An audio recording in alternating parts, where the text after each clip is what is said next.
We will start the Japan-U.S. 2+2 joint press conference. We will start with the initial comments by Foreign Minister Kamikawa, Defense Minister Kihara, Secretary of State Blinken, Secretary of Defense Austin, in this order, followed by Q&A.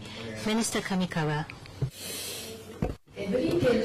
Welcoming Secretary Blinken and Secretary Austin in Tokyo, we held the Japan-U.S. 2+2 meeting after 1.5 years since the last time. We were able to have a very productive discussion at the ministerial level. The international community is increasingly deeply divided. Developments that shake the free and open international order based on rule of law are continuing. We must deepen and grow our alliance and enhance deterrence power in order to thoroughly defend the existing international order. We are standing at a historic turning point, a critical juncture where today's decision will determine our future. Prime Minister Kishida's official visit to the United States this April was of historical significance, elevating the Japan-U.S. alliance to an unprecedented height. We were able to show in a powerful way, domestically and globally, that Japan and the United States are global partners. The Japan-U.S. 2+2 meeting this time was a valuable opportunity to align and coordinate between our two countries on perception of difficult regional security environment, as well as to operationalize the outcome of Prime Minister's visit to the United States, thereby further developing Japan-U.S. alliance. On regional security environment, we agreed that China's external stance and military actions aiming to recreate international order to meet its own interests are posing serious concern for the region as well as the international community. We also shared the concern over further strategic military cooperation between Russia and China. Moreover, we reaffirmed our commitment for complete denuclearization of North Korea, and we also showed the concern of Russia and North Korea military cooperation, including possible military assistance from Russia to North Korea. Recognizing the regional security environment developments, we discussed cooperation in command and control, collaboration in defense equipments and advanced technology in partnership with the like-minded countries, as well as a presence in the Nansei-Shoto Islands and cross-domain operation and other broad-based areas. As for alliance coordination, we have proceeded to have more efficient and facilitated coordination since our last 2+2 meeting. Japan and the U.S. will continue to consider and improve the ACM or alliance coordination mechanism to further effectively. As the competent Ministry on Foreign Policy, we will engage as necessary in strengthening cooperation between JJOC and the U.S. side command. Strengthening defense industry foundation, making supply chain more resilient, and expanding co-production directly lead to deterrence and response capabilities for Japan-U.S. alliance. At the 2+2 this time, we were able to show ministerial guidance forward based on the discussion under DICAS. We also shared the awareness that to achieve our goal of realizing free and open Indo-Pacific, it is indispensable for Japan and the United States to work on partnership with the like-minded countries, making use of the RAA, which entered into force last year. Various operational cooperation and joint training are proceeding with Australia. With ROK, in addition to bilateral cooperation, including the outcome of Japan-U.S. ROK summit last August, cooperation is ongoing in various fields. Early this month, I, together with Minister Kihara, held Japan-Philippines 2+2 a meeting and signed the bilateral RAA. Based on the results of Japan-U.S.-Philippines summit in April, held for the first time ever, our trilateral cooperation will be further promoted. As the ministry responsible for foreign policy, we will promote further the cooperation as Secretary security-related to further conclude the security-related agreements and also actively make use of U.S.A.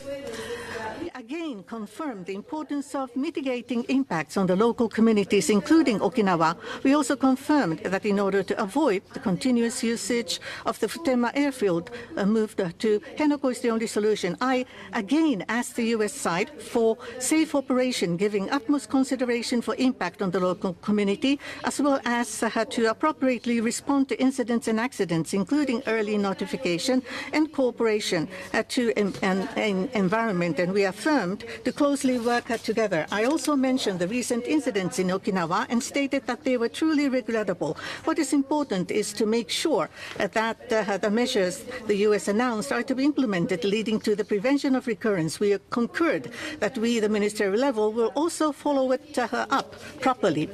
At this 2+2, WPS was discussed for the first time. As mentioned in the joint statement, we will pursue WPS in the joint exercise and other bilateral activities. As a person engaged in WPS, I am truly delighted. Based on the joint statement, we will continue to commit to the WPS. Now, separately from Japan-U.S. 2+2, this time, for the first time, we conducted Japan-U.S. ministerial meeting focusing on extended deterrence. At this meeting, we have been able to deepen our discussion through extended deterrence consultations between the two countries, and we were able to deepen the understanding at the ministerial level on extended deterrence, and we were able to put forward a further strengthened message in and out of Japan. In order to fully defend international order, we had the need to further deepen and develop Japan-U.S. alliance and enhance the deterrence. Together with Minister Kihara and the two secretaries, I will commit myself firmly. Minister Kihara, thank you very much. With the gratifying presence of Secretary Austin and Secretary Blinken, we engaged in a straightforward discussion on how to further fortify the deterrence and response capabilities of the Japan-U.S. alliance. As Minister Kamikawa mentioned, the security environment surrounding us has never been so severe, and in order to maintain the free and open Indo-Pacific, the role that the Japan-U.S. alliance must play is becoming larger. During this Japan-U.S. 2+2, in accordance with the new strategic initiative announced by the Japanese and U.S. leaders in April, the progress of various initiatives to modernize the Japan-U.S. alliance were confirmed, and opinions on the future direction were exchanged. In particular, regarding the enhancement of the respective control and command frameworks of both Japan and the U.S., which is instructed by the leaders of Japan and the U.S. to discuss at the 2+2, we have confirmed the fundamental perspective related to the control and command, including a coordination between the JJOC of the SDF and the U.S. command, and agreed to discuss further by setting up a Japan-U.S. working group. As the supply of equipment is tightening across the world, and as the reinforcement of the entire production capacity and the defense industry foundation of the Japan-U.S. alliance are extremely important, we welcomed the progress of the Forum of Defense Industrial Cooperation Acquisition and Sustainment DICAS. Regarding PAC-3 MSC and AIM 120 AMRAAM, we agreed to pursue co-production opportunities that are mutually beneficial to both Japan and the U.S. Furthermore, in order to respond to the increasing security-related challenges in the region, it is crucial to optimize the force posture of the alliance. The U.S. plan to modernize the tactical fighters of the USFJ across Japan is in alignment with the circumstances, and Japan and the U.S. will continue to cooperate towards stable operations. On top of that, regarding the realignment of the U.S. forces, we have reaffirmed our firm commitment to the steady execution of the realignment of U.S. forces in Japan in accordance with the Okinawa Consolidation Plan and towards the full reversion of the air station Futenma as soon as possible. We emphasize the importance of the acceleration of the efforts by Japan and the U.S., including the construction of the Futenma replacement facility in Henoko.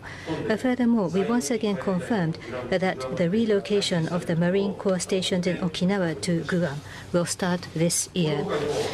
In addition to that, we also checked the progress of cooperation in various areas, such as the standoff defense capability, which is critical for our country to fundamentally reinforce our defense capability, the enhanced bilateral presence in the Southwest Island, ISR cooperation including BIAC, cross-domain operations including space, cyber, electromagnetics, and information warfare, which is another area of cooperation, and have firmly confirmed the direction of our efforts to achieve further outcomes with Secretary Austin and Secretary Blinken. In addition to the Japan-US 2+2, we managed to hold the Japan-US Ministerial Meeting on Extended Deterrence this time. Since 2010, the Extended Deterrence Dialogue, EDD, has been held periodically at the working officials level, but in view of the severe security environment, including nuclear, it was extremely meaningful that the first ministerial meeting dedicated and standalone to extended deterrence was held, where intensive discussions took place. The Japan-US alliance has been the cornerstone of our country's security policy and has continued to be the foundation, linchpin of the peace, security, and prosperity of the region, as the free and open international order based on the rule of law are seriously challenged by unilateral changes or attempts to change the status quo by force, and the international community entering a new era of crisis. I am convinced that the Japan-US alliance will become even more significant. The Japan-US 2+2 held today is an important step forward in order to pioneer such a new era.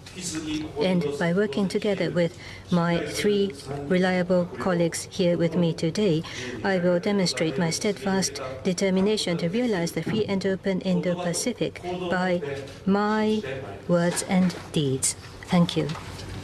Thank you very much. Minister. Request the Secretary Blinken to take the floor. Thank you. Well, let me first begin by thanking Foreign Minister Kamikawa, Defense Minister Kihara, not only for the very warm welcome today, but also for the very productive discussions. And as always, I'm grateful to be joined by my friend and partner, Secretary of Defense Austin. With their indulgence, I just want to say a few words quickly about the election that will take place today in Venezuela before talking about the discussions that we had. Venezuelans will cast their votes for president. This is a pivotal event at a pivotal time, given the severe political, humanitarian, and economic crises the country faces.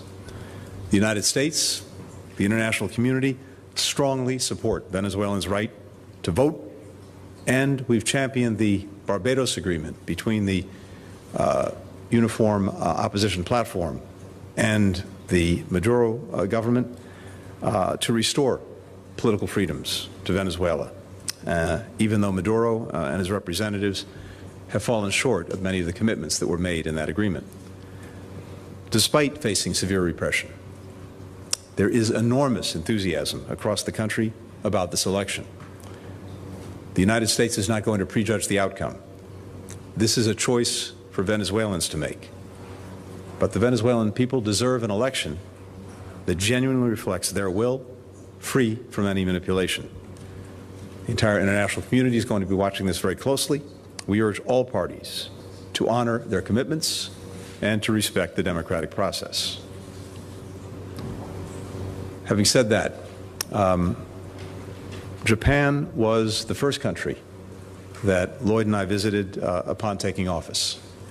This is now my 6th visit to Japan, my 18th visit to the region over the last 3.5 years. It's a demonstration that for over 70 years, The United States-Japan alliance has been the cornerstone for peace, for stability in the Indo-Pacific, and now beyond. And it's helping make our own people more free, more secure, more prosperous. Today's meeting delivered on commitments that President Biden and Prime Minister Kishida made during the Prime Minister's state visit to Washington in April, modernizing our alliance for the future. Just over the last 36 hours, we have a number of firsts, and these firsts are going to have a qualitative impact on our alliance, on its strength, on its fitness for purpose. First, we agreed to upgrade our respective command and control structures, including a new Joint Forces headquarters, to meet the challenges of this moment. Second, we held our first standalone ministerial on extended deterrence, demonstrating clearly, in other words, that our ironclad commitment to defend our allies with the full range of our conventional and nuclear deterrence capabilities is fully in force. Third, through a new forum on defense industrial cooperation, we launched co-production of advanced missiles. We're leveraging Japan's manufacturing capability to collectively produce critical national security technology. We do this at a time when we've seen some of the challenges that we all face to our defense industrial bases. Our collaboration will strengthen our mutual capacity. All of this underscores that our alliance has never been stronger. In fact, in my judgment, it's actually stronger than it's ever been. This is thanks to our work over the last 3.5 years, and I have to say the relationship is also deeper and broader than it's ever been before, more ambitious than it's ever been. We have a shared vision for a free and open Indo-Pacific. We strongly oppose the PRC's efforts to unilaterally change the status quo by force in the East China Sea and the South China Sea around Taiwan. We agree on the importance of upholding peace and stability across the Taiwan Strait. We continue to condemn the DPRK's reckless and unlawful nuclear and missile programs. We've taken concrete steps, including increased U.S., Japan, and ROK exercises, sharing real-time missile warning data to enhance our ability to detect and to deter threats. We are strengthened by Tokyo's transformational investments and policies over the last few years, from new defense strategies to a 2% defense spending target for their budget. We are also here at a time where we are deepening our network of partners across the board. We have an alliance that's anchoring a network of increasingly integrated allies and partners in the region and beyond, and in particular, connecting Europe and the Indo-Pacific. We just came from ASEAN, whose centrality remains vital to the Indo-Pacific. Tomorrow, we have a meeting of the Quad with the U.S., Japan, India, Australia. We're enhancing trilateral cooperation with Korea, building on the Camp David Summit. We're also strengthening the trilateral partnership between Japan, the Philippines, and the United States. Secretary Austin and I will next go to Manila for our own U.S.-Philippines 2+2. We're exploring Japan cooperating on AUKUS, on advanced capability projects. And of course, we welcome Prime Minister Kishida, as well as other Indo-Pacific partners, to the NATO summit earlier this month. That's the third time that Japan has attended, along with Korea, Australia, and New Zealand. And what we're seeing here is something that I think is truly new and important in the work that we've done. As I said, building a bridge between our Atlantic partnerships and alliances and our Indo-Pacific alliances and partnerships. It's a reflection of the fact that security in both of these critical theaters really is indivisible, inseparable. Prime Minister Kishida was one of the ones who made this so clear, so eloquently, when just days after the Russian invasion of Ukraine, he made the point that what was happening in Europe today could well happen in this region tomorrow. We deeply appreciate Japan's strong and sustained support, not only for Ukraine, but also for all of the work that we're doing together as allies and partners. When Prime Minister Kishida addressed Congress, he reminded the United States, reminded us, that the United States and Japan are tomodachi, the closest of friends. He said, and I quote, that we stand side by side to ensure the survival of liberty, not just for our people, but for all people. and we will continue to work with Japan as friends to do just that. ありがとうございます。Thank you very much. So now I'd like to invite Secretary Austin to make remarks. Well, good evening, everyone. It's great to be back in Japan for my third visit as Secretary of Defense. Minister Kihara, Minister Kamikawa, thanks for hosting us today in Tokyo. Under the firm leadership of President Biden, we've made extraordinary progress together to make this region more secure. We've had a truly consequential U.S.-Japan 2+2 ministerial meeting today, strengthening our partnership and adding new momentum to our shared vision for a free and open Indo-Pacific. We are reinforcing our combined ability to deter and respond to coercive behavior in the Indo-Pacific and beyond. We're reinforcing the rules-based international order that keeps us all safe. And the agreements that we've advanced today will ensure that the U.S.-Japan alliance remains the cornerstone of security and stability in the Indo-Pacific. First, we welcome an historic decision to modernize our alliance command and control to better meet the challenges of today and tomorrow. The United States will upgrade the U.S. Forces Japan to a joint force headquarters with expanded missions and operational responsibilities. Now, this will be the most significant change to U.S. Forces Japan since its creation, and one of the strongest improvements in our military ties with Japan in 70 years. Japan's new Joint Operations Command will further allow our forces to work together more closely than ever. And these new operational capabilities and responsibilities will advance our collective deterrence. I look forward to our continued work with the government of Japan and the U.S. Congress to ensure that we implement these changes effectively. Second, we discuss ways to increase our bilateral presence in the Southwest Islands, recognizing that local coordination is crucial to sustaining our activities there. Third, we reaffirm the importance of cooperation and cybersecurity, ISR, cross-domain operations, and bilateral exercises and training. And fourth, we discuss new areas for defense industrial cooperation. And that includes missile co-production, ship repair, and supply chain resilience. And finally, we held a separate 2+2 ministerial level meeting on extended deterrence. And that has never been done before. And during that meeting, I reaffirmed our ironclad commitment to defend Japan with the full range of our capabilities, including our nuclear capabilities. And let me again underscore that Article 5 of the Mutual Security Treaty applies to the Senkaku Islands. And so we got a lot done. Today we unveil some of the most important advances in the U.S.-Japan defense ties in the history of our alliance. And the bottom line is clear. The U.S.-Japan alliance is stronger today than ever and getting stronger by the day. And I look forward to building on this momentum and to strengthening regional peace and stability for years to come. Thanks again. Thank you very much. We will start the Q&A. Please raise your hand when I invite you. Please tell us your name and affiliation before you ask the question. Please limit your question only to one per person, and please make it clear to whom you are asking your question. So first inviting the Japanese press, please. Yes, please. Yomiuri Shimbun, Mr. Kamimura.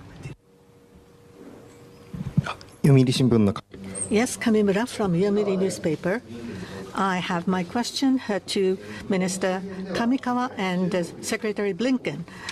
In the surrounding areas of Japan, China is continuing its rapid military expansion, including the nuclear, and also unilateral attempts to change the status quo. And more recently, there are military exercises around the Taiwan, and they are conspicuously applying military coercion on the Philippines in the South China Sea. On the other hand, Russia is approaching North Korea, which is a huge concern. Against the backdrop, how do you regard the role to be played by Japan-U.S. alliance as you recognize the current situation of heightening tension in the Indo-Pacific? Now there will be presidential election in November. So how would you regard the deepening of Japan-U.S. cooperation going forward, because the change of government may happen? So let me first respond to this question. The international community is increasingly divided. Developments that have shaken the very foundation of the free and open international order are continuing.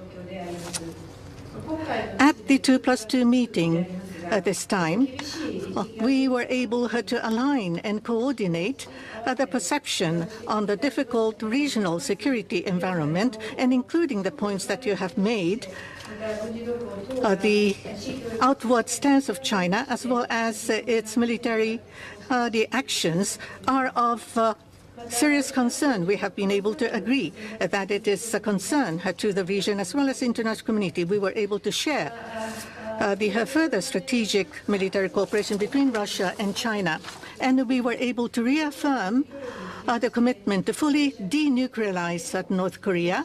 And as for Russia-North Korea military cooperation, we have shared the concern for the possibility of military assistance from Russia to North Korea, as we see even more difficult security environment, Japan-U.S. alliance, which is the core, which have the core of a security regime between our two countries, which is something indispensable not only for the security of Japan, but for the peace and stability to be realized for the international community, including the Indo-Pacific. And the importance of the alliance is rising as never before.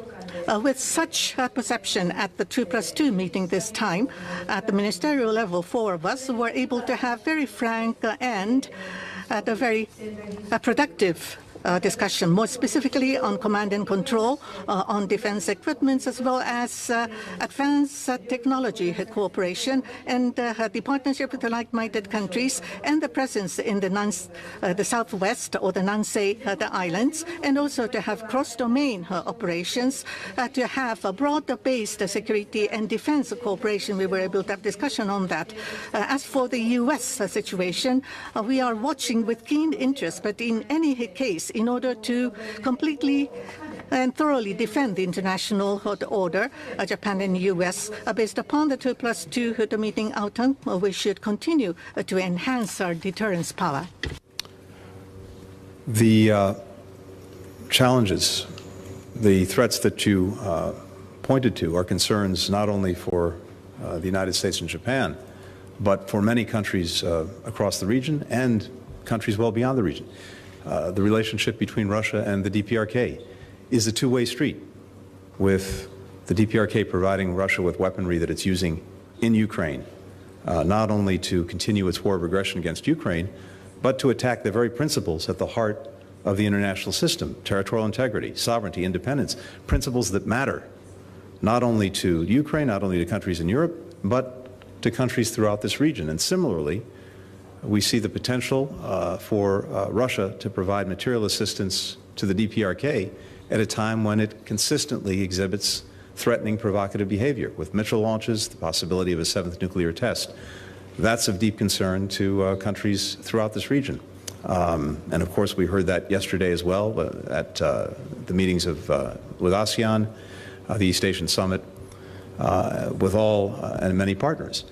So many of us are doing what's necessary to strengthen our deterrence, to strengthen our defensive capacity, as well as to take necessary actions to try to prevent these countries from engaging in these activities. And that's reflected in what we did here today. It's reflected in so much of the work we're doing. It's worth noting that our alliance, the other alliances that we're engaged in, each and every one of them is defensive in nature. They have no ambitions toward anyone else and are never have been, never will be offensive in nature. But at a time when, unfortunately, these threats are increasing, our alliances, our partnerships, they're getting deeper, they're getting stronger, they're getting more effective. With regard to elections, for all of our democracies, that's a feature. And what I can say with regard to the United States and Japan is we have an alliance that's endured, but not only endured for decades, has gotten stronger. And as I think we've all reflected, in this moment, the alliance is stronger than it's ever been. And the reason for that is because it's manifestly in the interests of our people, the Japanese people, the American people, people well beyond our countries. And precisely because of that interest, I think it will, in fact, more than I think, I know it will be sustained irrespective of the outcome of elections in either of our countries. Thank you very much. Inviting the press from the United States. Please raise your hand. Please tell us your name and affiliation. Tell us who you're asking your question, please. Yes, please. Mr. Michael Gordon, Wall Street Journal. Right. Michael Gordon, Wall Street Journal. I have a question for Secretary Austin and Japanese Defense Minister. Secretary Austin, as you've pointed out, a significant step has been taken by overhauling Joint Forces Command and by turning the U.S. forces in Japan into Joint Forces Command. But the concept that you've articulated here is very general, and I'd like to give you an opportunity to define it in a little more specificity given the stakes involved. American officials have yet to spell out what the geographical responsibilities of this command would be. Would it be limited to the defense of Japan, or would it be broader than that? American officials have said that this command would be established through a phased approach. How long is this going to take, given the urgency of the Chinese threat? When will this be up and running? And do you anticipate that there will be a cell where U.S. and Japanese officials might meet together side by side to coordinate during a crisis? And lastly, it's a 3-star command. Japan, we understand it, preferred a 4-star command. Have you ruled that out?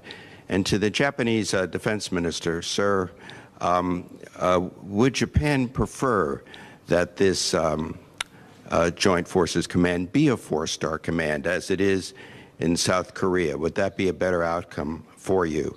And with your indulgence, given the crisis in the Middle East, I have one quick question for Secretary Blinken.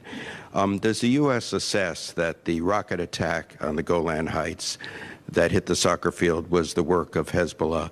What steps is the U.S. taking at this juncture to avoid a wider war in that part of the world? And if war does break out, will the U.S. have Israel's back and perhaps intervene militarily to defend Israel as it did against the Iranian missile and drone attack? Thank you. Well, thanks, Michael. As that was about 30 questions as I count, but all wrapped into one. It's good to see you, Michael. You heard me say earlier that this is an historic decision, and you certainly recognize that given your background. You know, our alliance is stronger than ever, and I think our approach to command and control has to reflect that. And the speed of action, the speed of activity that we can expect to see in the future is such that we need to do everything we can to streamline things to make sure that we remain relevant and decisive in the battle space as we work together as allies. And so I think, you know, our bilateral approach to this command and control effort reflects that. And so with the upgrade of U.S. Forces Japan to Joint Force Headquarters, you know, the U.S. will have a direct leadership role in planning and leading U.S. forces in both peacetime and potential crises. And that'll give us an opportunity to work more closely together to ensure greater peace and stability. Now, you mentioned, you asked how long it's going to take, given the fact that the concerns of China presenting us challenges in the region. Our decision to move in this direction is not based upon any threat from China. It's based on our desire and our ability to work closer together and to be more effective. And you also asked whether or not we'd ruled out this command ever developing into a 4-star command. No, we haven't ruled that out. Again, we're going to continue to work with the government of Japan. We're going to continue to work with our Congress to make sure that we get this right. And I do believe that we're off to a great start. And again, it's a phased approach because, as you know, standing up a joint headquarters, you can't snap your fingers and do that overnight. There are a lot of things that you have to take into consideration, and I think our commanders have done a great job of outlining the way ahead. And so I'm confident that this is going to add great value to our overall effort. So.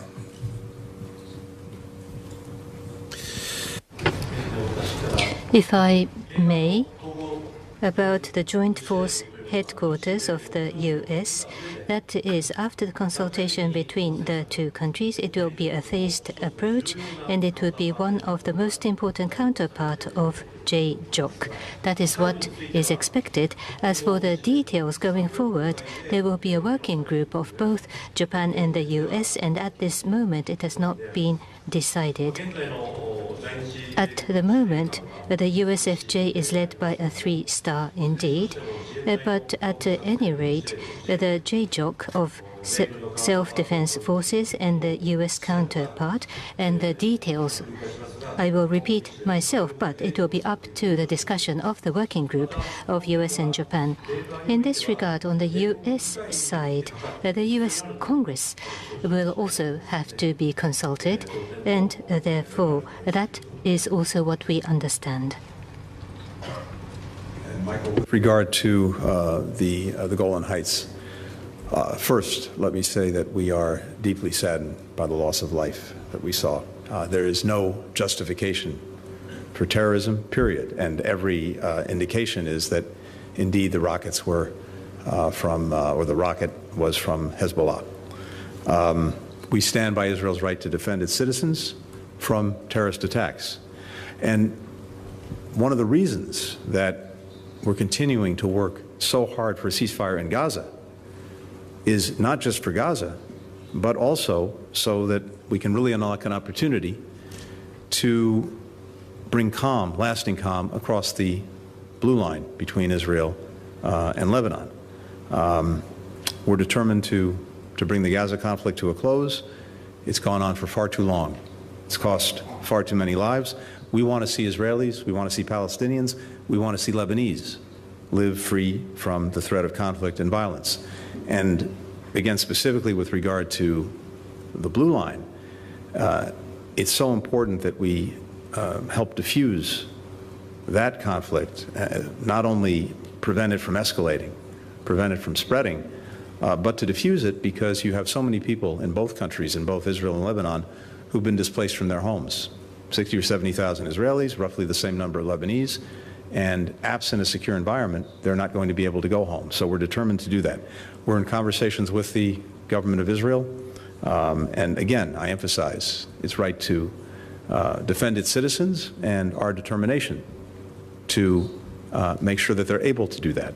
But we also don't want to see the conflict escalate. We don't want to see it spread. That has been one of our goals from day one, from October 7th on, and we'll continue to do that. But again, the best way to do that in a sustained way is to get the ceasefire in Gaza that we're working so hard on virtually every minute of the day. Thank you very much. And then again, inviting the Japanese press, please raise your hand. Yes, please. Mr. Tanaka, GG Press. This is Tanaka of GG Press. I have a question to Minister Kihara, Secretary Austin. The progress of the reinforcement of deterrence and response capabilities of the alliance have been confirmed at today's 2+2. The extended deterrence was held at the ministerial level for the first time. How will it enhance the reliability of the extended deterrence going forward, like making the ministerial periodic? But at the same time, issues have emerged, such as crimes committed by U.S. service persons in Japan or the inappropriate treatment of specifically designated secrets by self-defense forces, and the foundation of the alliance might be shaken. How will you deal with this, with the election coming in the U.S. domestic politics overheating, and there could be a change in the administration? How will you defend the Japan-U.S. collaboration that you have deepened so far and further develop the relationship? Then, let me start. First, the question about the extended deterrence. As I mentioned at my initial remarks, in addition to the 2+2, we held the first ministerial level meeting dedicated to extended deterrence, and we had an intensive discussion which was extremely significant. At this moment, nothing has been decided about the future, but also going forward through the extended deterrence dialogue held at the working level and at high-level talks such as today's ministerial, I wish to advance our efforts to further raise the reliability of the extended deterrence of the United States. You asked about the recent incident by the U.S. service persons and information security. During today's 2+2, I raised the recent case that happened in Okinawa, and both myself and Minister Kamikawa, both of us mentioned that it is truly regrettable and mentioned that it is crucial to steadily implement the measures that the U.S. announced to prevent recurrence. We then agreed to properly follow up on this matter at the ministerial level as well. About the information security? Yes, indeed. Regarding information security, in the context of our discussion on the reinforcement of the deterrence and response capabilities of the alliance, we once again affirmed the importance of information security as the foundation of the alliance and discussed the deepening of our cooperation on the inappropriate treatment of especially designated secrets. I have learned that after the news went public, the Deputy Press Secretary of the U.S. DoD said that they are confident about the relationship between Japan and U.S. government and that between the SDF and the U.S. military. But in order to maintain and strengthen the confidence of the U.S. side, under my strong leadership, I will do my utmost to fundamentally reinforce the information security regime of the entire ministry. Lastly, there was a question about the presidential election. Yes, about the U.S. presidential election and related to the future of our alliance. As the government of Japan, it is hard for us to respond prematurely or prejudge on the election outcome, but for long, the bilateral alliance has been unwavering, and the importance of the alliance, I believe it is shared by common recognition by both the Democratic and the Republican parties. Between the two governments, at various levels, such as the ministerial level, policy official levels, and between the units and the troops, a close coordination have been accumulated even during peacetime. And looking back at our history, I believe the bilateral defense cooperation have achieved concrete results based on such multi-layered connections. Regardless of the presidential election outcome, based on the new strategic initiatives announced at the Leader Summit in April, the discussions, and also based on the discussion we had during this 2+2 and others, the Ministry of Defense will further advance the discussions and endeavor to achieve concrete results in order to reinforce the deterrence and response capabilities of the Japan-U.S. alliance.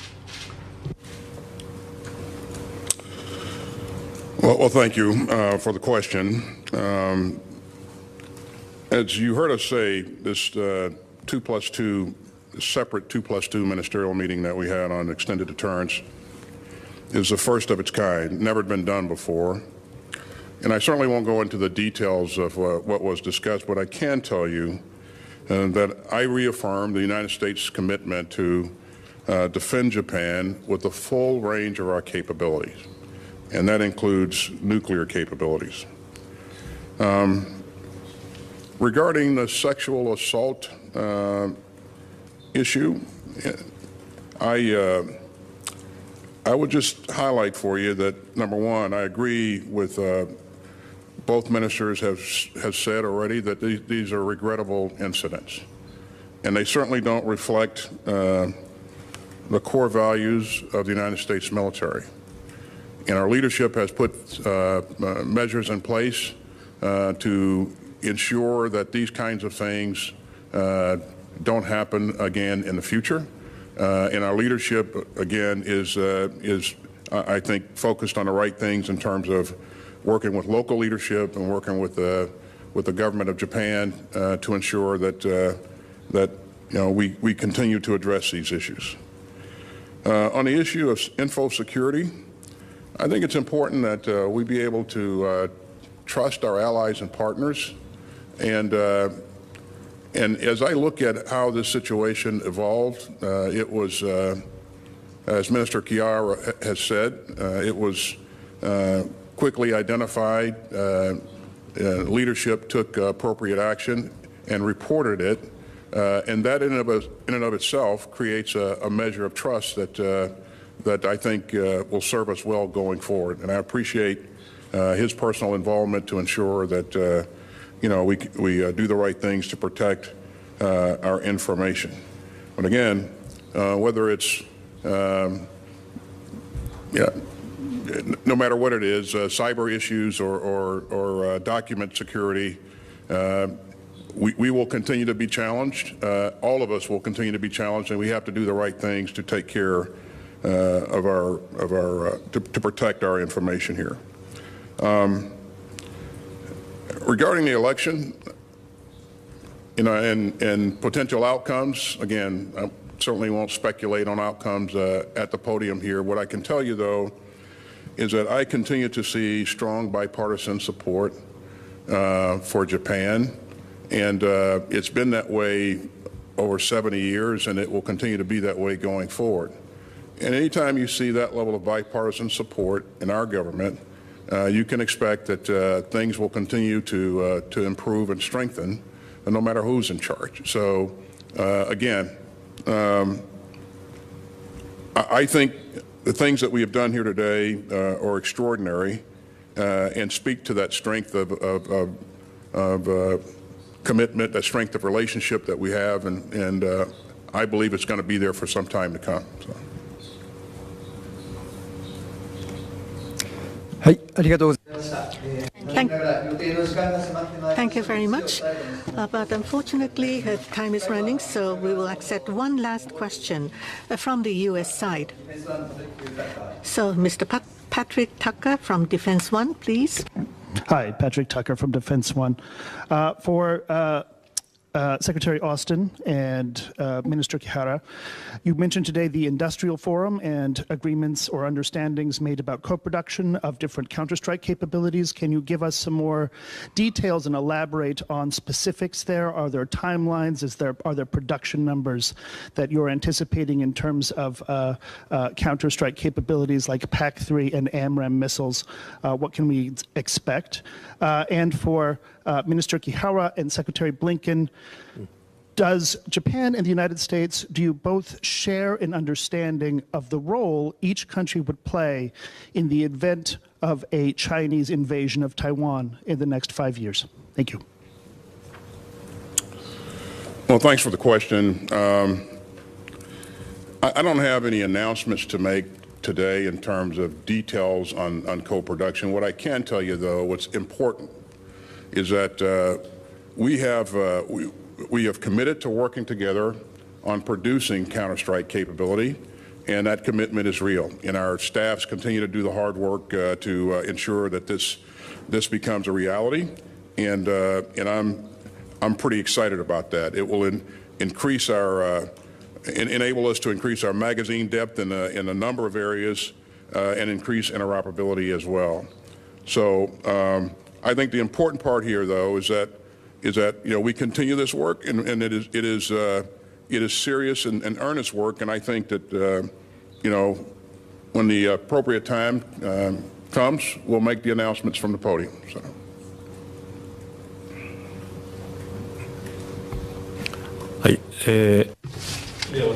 Then, if I may, the role of U.S. and Japan and the alliance, as Secretary Austin mentioned, we have the Senkaku Islands of Japan. In the case of contingency around the Senkaku, that would invoke Article 5 of the Security Alliance.